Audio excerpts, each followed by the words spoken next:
Delighted to be joined by Scotland's First Minister, Nicola Sturgeon. Nicola, obviously it is a joy to have you here, but since you haven't got any pretensions yourself to be Prime Minister of the whole of the United Kingdom, why are you so visible in this campaign, you know, taking part in things like the leaders' events and all that kind of stuff? Well, the SNP for the last 2 years has been the third biggest party in the House of Commons, so it's absolutely right and proper that our voice is heard in this campaign. But I think it's really important, when you think about the dynamic of this election in England, it looks as if Theresa May is on course to win with a bigger majority because of the meltdown in the Labour Party. In fact, she called this election to strengthen her hand, in her own words. And that makes it all the more important that there are strong voices of opposition in the House of Commons after this election, so that we don't have an unfettered, out-of-control Tory government able to do whatever it wants on Brexit, on austerity, on public services. So from a Scottish point of view, the only way to make sure there are strong voices standing up for Scotland, making our voice heard and protecting our interests is to vote SNP and send SNP MPs to the House of Commons. So that is obviously seen by the Tories as a sign that you're absolutely up for coalitions with Labour and the Lib Dems. In the last general election, be straightforward about that. Look, in the last general election, I was very straightforward about that. The polls suggested, it turned out they were wrong, but they suggested that a hung parliament might be on the cards, and I was very clear then that if the arithmetic lent itself to a progressive coalition, I would want the SNP to be part of that. This election is different in the sense that the polls don't suggest there is going to be a hung parliament.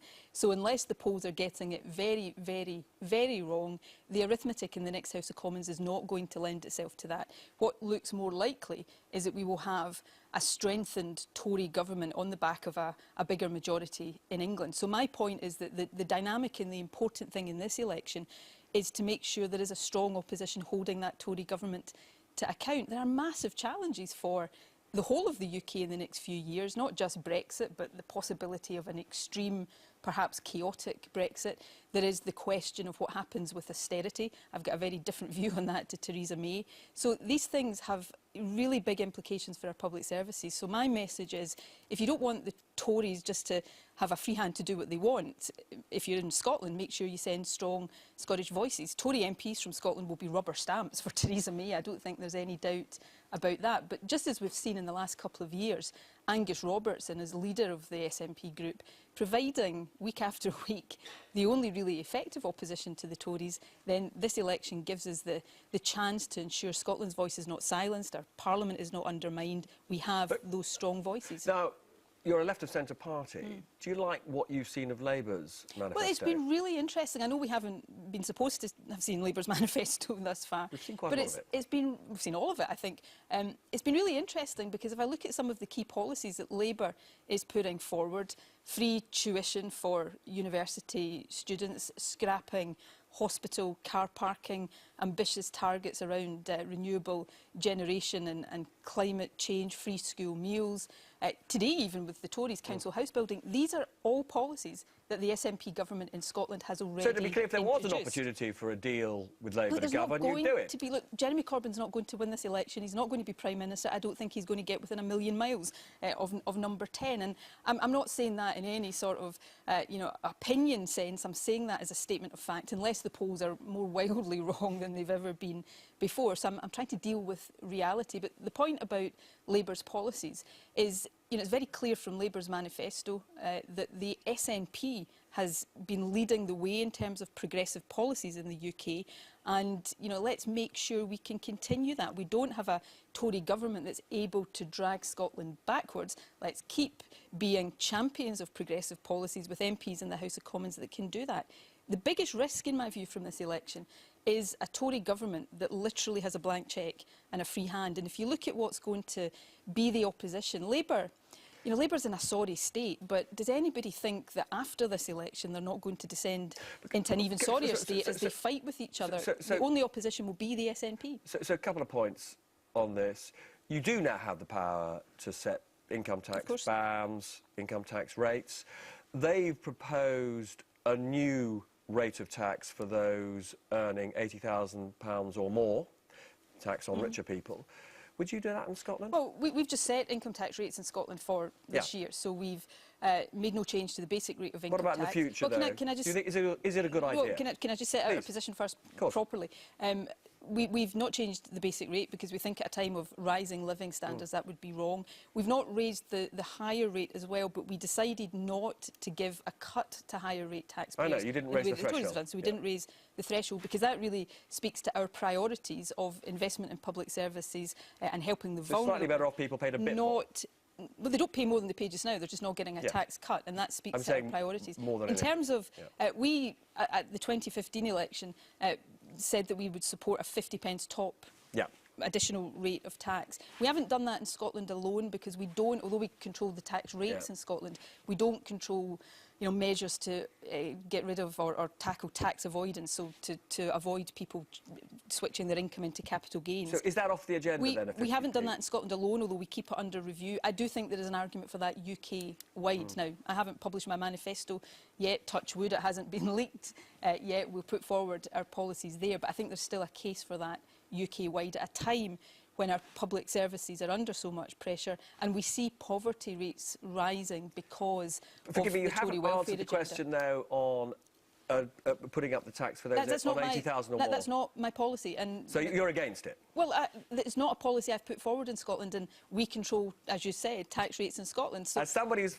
famously supposed to be straight talking, you haven't really definition, if it's not my policy, I don't support it. But we will set tax rates every year in Scotland, and we'll consider the balance of that. Tax rates are obviously important in terms of raising revenue, but we've also got to look at the economy and what we need to do to grow our economy as well. So we'll take balanced decisions on tax, but we'll take them in our own budgetary cycle because we now control income tax rates. Now, one of the critiques of you in government, made, for example, by the respected OECD, is that standards in schools have declined. What's gone wrong? Well, let me address that point directly. I'm not trying to dodge it, but let me just put a bit of context around it. We've introduced a new school curriculum which has been praised by the OECD. We have record numbers... But you accept that standards have gone down? I'll come on to this specific point, but we have record numbers of young people leaving school with higher passes, advanced higher passes, going into university, training or employment. So on many measures, Scottish education is doing well and improving. We have a particular challenge as we've introduced this new curriculum around the teaching of literacy and numeracy, and we're putting a lot of effort. We've got a programme of reform in education designed to tackle that, but also accelerate progress in terms of closing the attainment gap, the gap between the richest and the poorest young people, and we're backing all of that with greater transparency. Do you think you took your eye off the ball initially? No, I don't.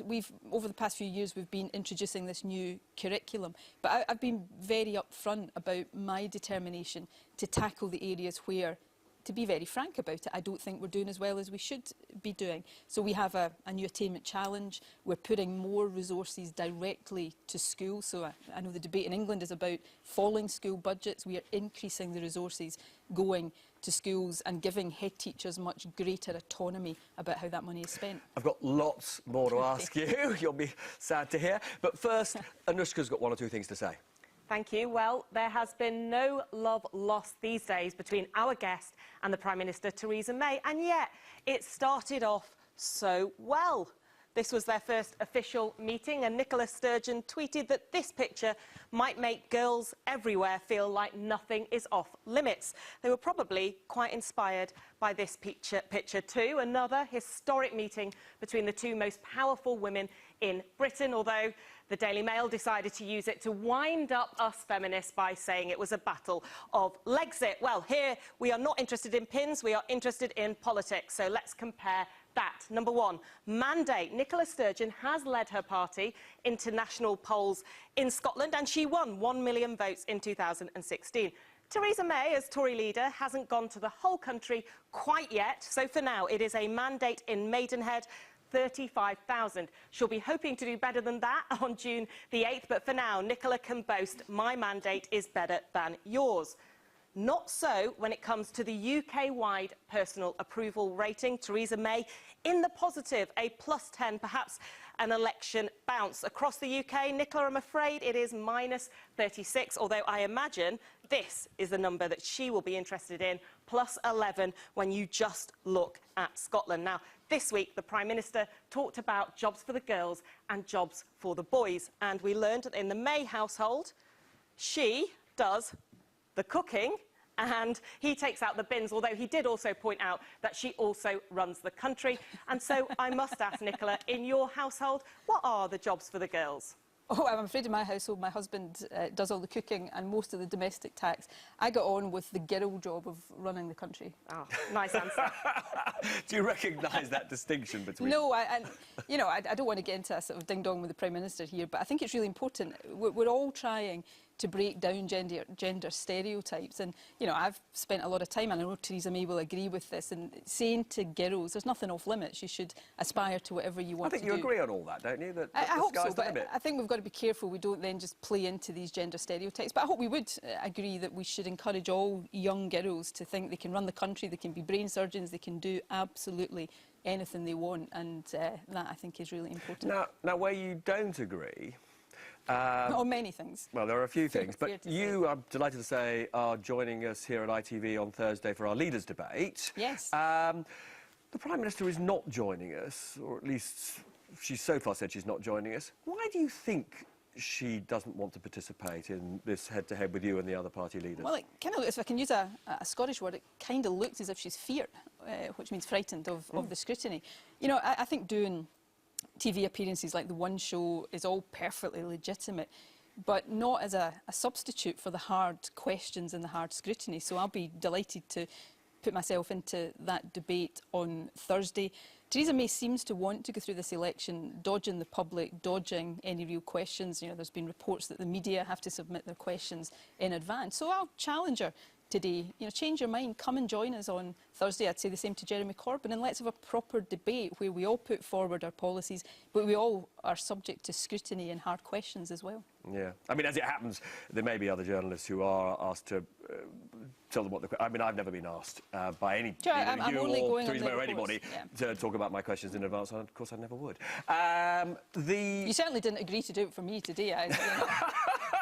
Not that I would have asked you. You very sensibly didn't ask. You very... because you don't want to know what I say when people ask.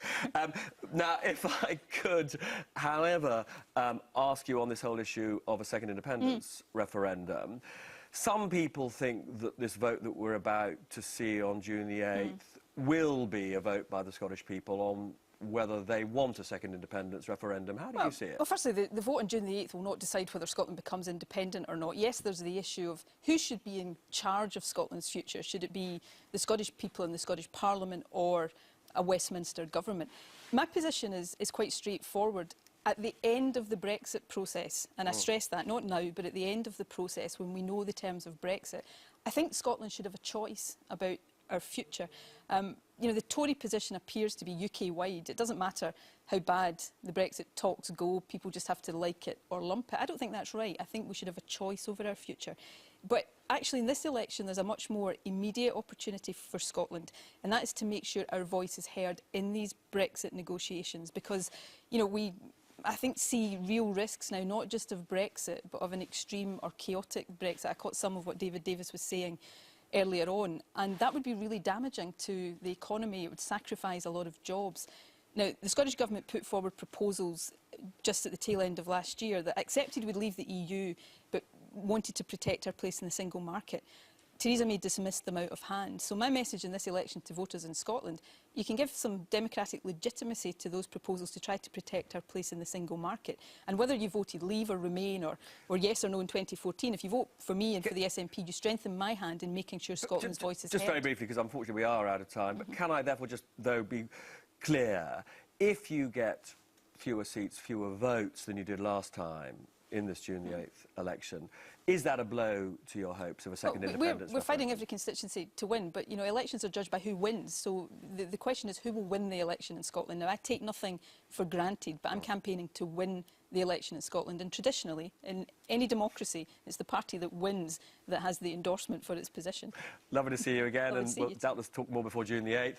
Thanks to the First Minister, and you can hear more from her in our Leaders' Debate this coming Thursday at 8 o'clock on ITV.